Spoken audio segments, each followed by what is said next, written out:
NCP July সনদ স্বাক্ষর করে নাকি জামাতের পাল্লায় পড়ে, এবং জামাত কি শেষ পর্যন্ত এনসিপির সাথে বিট্রে করলো? এই প্রশ্ন নিয়ে খানিকটা আলোচনা চলছে এবং আমার মনে হয় আলোচনাটা করা দরকার। এনসিপি জুলাই সনদে স্বাক্ষর করেনি, সেটা এখনও আলোচনা চলছে গত দুদিন থেকে। ইনফ্যাক্ট এটাই প্রধান আলোচনার বিষয়। গতকাল যে ঘটনাটা ঘটলো, এই ঘটনাটা বাংলাদেশের ইতিহাসে খুবই একটা গুরুত্বপূর্ণ ঘটনা, কিন্তু সেখানে এই গণ অভ্যুত্থানের সবচেয়ে পরিচিত মুখগুলো অ্যাবসেন্ট ছিলেন। সেটা স্বাভাবিক কারণে অনেক বেশি আলোচনা ট্রিগার করেছে। টক শোতে বা বিভিন্ন পর্যায়ে ফেসবুকে মানুষজন এই প্রশ্নটা নিয়ে আলোচনা করছেন।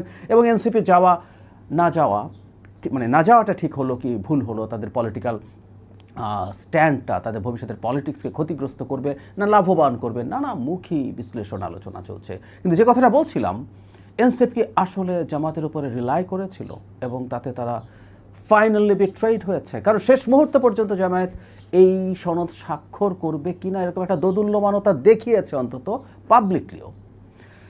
জুলাই সনদ স্বাক্ষর নিয়ে জামাতের অবস্থানটা কীরকম ছিল আমরা সেই জায়গাটা যদি একটু বলি।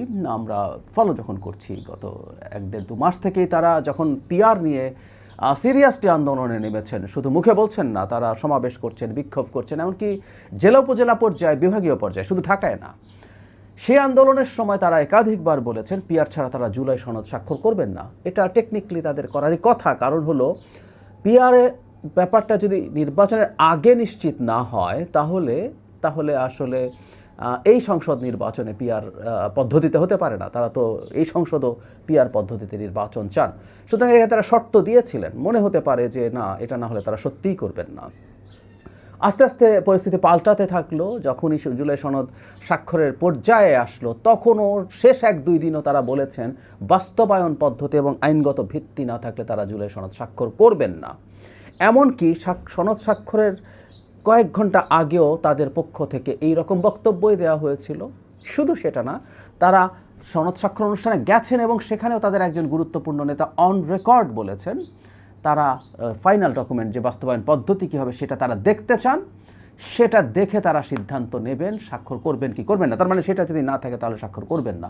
আমরা জানি গিয়েও স্বাক্ষর করেনি, এটা সম্ভব, এবং আমরা অনেকে চেয়েছি এনসিপি অন্তত ওখানে প্রেজেন্ট থাকতে পারতো। এটাও তাদের এক ধরনের ডেমোক্রেটিক মেন্টালিটি শো করা হতো। স্বাক্ষর না করলেন, যেমন গণফোরাম এরকম একটা দল যারা গিয়েছিল কিন্তু স্বাক্ষর করেনি। রাদার এনসিপি আর বাকি কয়েকটা বাম দলের সাথে একত্র হলেন যারা গেলেনই না এই অনুষ্ঠানে। যাই হোক, জামাত শেষ মুহূর্ত পর্যন্ত দোদুল্যমানতা দেখালেন এবং বাস্তবায়ন পদ্ধতি ঠিক না হওয়ার পরও তারা সাইন করলেন। প্রধান উপদেষ্টা সম্মান রক্ষার্থে নাকি তারা এটা করেছেন। হোয়াট এভার ইট ইজ, তার মানে আমরা দেখছি জামাতের সাথে এনসিপির অ্যালাইনমেন্ট আছে চিন্তার। এনসিপিও আসলে বাস্তবায়ন পদ্ধতি নিয়েই তাদের যে ডিসেন্ট আছে, নোট অফ ডিসেন্টের মতো যদি বলি যে তাদের যে দ্বিমত আছে সেটাই দেখিয়েছেন, এবং সেই কারণেই তারা স্বাক্ষর করবেন না বলছেন। জামাতও একইভাবে কথা বলছে। তাহলে কি আমরা এটা মনে করতে পারি এনসিপি জামাত এই দুই দল একত্রে এই কাজটা করবেন বলে ভেবেছেন? ফলে এনসিপিও মনে করছেন জামাতও যদি সেখানে সাইন না করে তাহলে এই ডকুমেন্টটা বেশ দুর্বল হওয়ার সম্ভাবনা আছে। কারণ হলো শেখ হাসিনা পরবর্তী সময়ে বড় দল আসলে দুটা, বিএনপি এবং জামায়াত, সংখ্যা বা ভোটের বিচারে বড় দল বলছি, কিন্তু জামাতের পার্থক্য বিএনপির সাথে অনেক অনেক বেশি বলে আমি মনে করি। কিছু সকল জরিপে যা আসছে, I don't rely on that frankly speaking. এর বাইরে আমরা আরেকটা দলকেও আসলে এগুলোর কাছাকাছি ধরে আলোচনা করছি শুধুমাত্র তাদের প্রোফাইলের কারণে, তাদের নেতাদের প্রোফাইলের কারণে। এনসিপির নেতারা এই গণ অভ্যুত্থানের সামনের সারিতে ছিলেন, তাদেরকে আমরা দেখেছি, তারা আমাদেরকে ইন্সপায়ার করেছেন। সো এটার একটা আলাদা ইম্প্যাক্ট আছে, কোনো সন্দেহ নেই।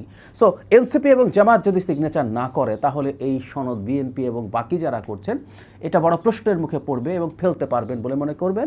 এবং এই পরিস্থিতিতে হয়তো এই সনদ স্বাক্ষরিতই হবে না আপাতত, এটা ভেবেছেন এনসিপি, হতে পারে। কিন্তু শেষ পর্যন্ত জামায়াতে ইসলামী আসলে স্বাক্ষর করে এনসিপিকে একা করে দিল। ফলে এনসিপি বিট্রেইড ফিল করতে পারে। আমরা এনসিপি প্রধানকে দেখেছি যারা জুলাই সনদ স্বাক্ষর করেছেন, জেনারেলি বলেছেন কেউ অনেকেই প্রতারণামূলকভাবে গেছেন, কিন্তু আমি ধারণা করি তিনি আসলে ইন্ডিকেট করেছেন যারা তাদের সাথে অ্যালাইন্ড ছিলেন চিন্তাগত দিক থেকে, অন্তত সেই ধরনের কথা পাবলিকলি বলছিলেন। এবং আমি ধারণা করি অভ্যন্তরীণভাবেও তাদের মধ্যে পার্সোনালিও এই ধরনের আলাপ হয়েছে এবং শেষ পর্যন্ত সেটা ঘটল না। ধারণা করা যায় এই ঘটনার পর একটা রাজনৈতিক ইম্প্যাক্ট হতেই পারে। জামাতের সাথে এনসিপির বা বিএনপির সাথে এনসিপির আলোচনা চলছিল নির্বাচনে সিট ভাগাভাগি নিয়ে বা আন্ডারস্ট্যান্ডিংয়ের জন্য।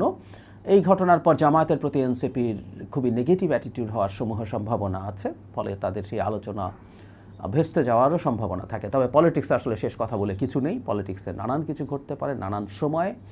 সো এই ঘটনাগুলোকে আমরা একটু সেইভাবেই দেখব। কিন্তু জামাত যে আচরণ করেছে সেই আচরণ অকল্পনীয়। এবং আমি গতকালই একটা টক শোতে ছিলাম এনসিপির একজন গুরুত্বপূর্ণ নেতার সাথে, তিনি স্পষ্টভাবে জামাতের এই দ্বিচারিতাকে প্রশ্ন করেছেন এবং যে প্রশ্নটা তিনি তুলেছেন, যে প্রশ্নটা অন্যরা তোলেন এবং আমিও তুলতে চাই, যে দলটা ইসলামের নাম নিয়ে রাজনীতি করে, যার নামের সাথে ইসলাম আছে, যারা সৎলোকের শাসনে আল্লাহর আইন চায়, যারা শরিয়া কায়েম করতে চায়, তারা যখন এই ধরনের দ্বিচারিতা দেখান, এই ধরনের বিট্রেয়াল করেন কোনো একটা দলের সাথে, এটা জনগণের সামনে ক্লিয়ার হওয়া দরকার আছে।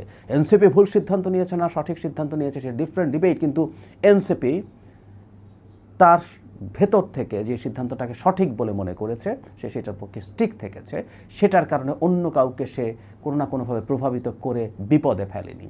সো এনসিপির এই সততাটাকে আমরা দেখব। তার পলিটিক্যাল সিদ্ধান্ত ভুল, আমি বহুবার বলছি, আমি এখনও মনে করি, কিন্তু তার সততাটাকে আমি সম্মান করি। ঠিক এই কারণেই জামাত ঠিক উল্টো ট্রিটমেন্ট আমাদের কাছে পাওয়া উচিত।